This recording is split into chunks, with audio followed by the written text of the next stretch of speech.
For centuries, in peace and in war, in prosperity and in adversity, Americans have paused at this time of year to gather with loved ones and give thanks for life's blessings. This week, we carry on this distinctly American tradition. All across our country, folks are coming together to spend time with family, to catch up with old friends, to cook and enjoy a big dinner, and maybe to watch a little football in between.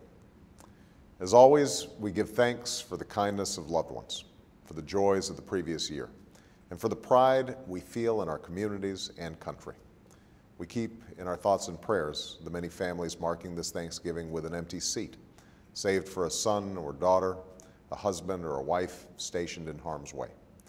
We say a special thanks for the sacrifices those men and women in uniform are making for our safety and freedom, and for all those Americans who enrich the lives of our communities through acts of kindness and generosity and service. But as much as we have to be thankful for, we also know that this year millions of Americans are facing very difficult economic times. Many have lost jobs in this recession, the worst in generations. Many more are struggling to afford health care premiums and house payments, let alone to save for an education or retirement. Too many are wondering if the dream of a middle-class life, that American dream, is slipping away.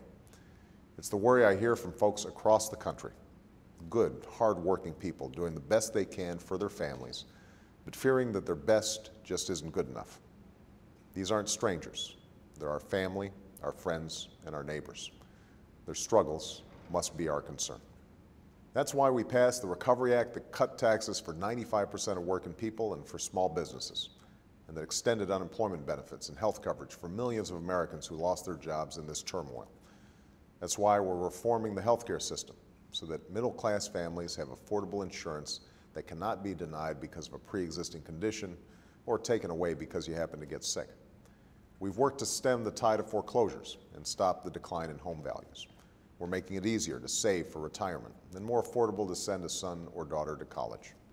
The investments we've made and the tough steps we've taken have helped to break the back of the recession, and now our economy is finally growing again.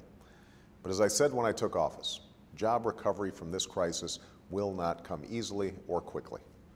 Though the job losses we were experiencing earlier this year have slowed dramatically, we're still not creating enough new jobs each month to make up for the ones we're losing. And no matter what the economists say, for families and communities across this country, this recession will not end until we completely turn that tide. So we've made progress, but we can't rest.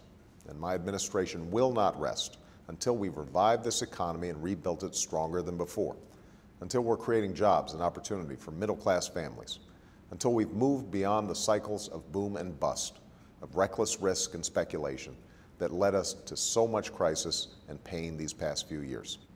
Next week, I'll be meeting with owners of large and small businesses, labor leaders, and non-for-profit leaders from across the country to talk about the additional steps we can take to help spur job creation.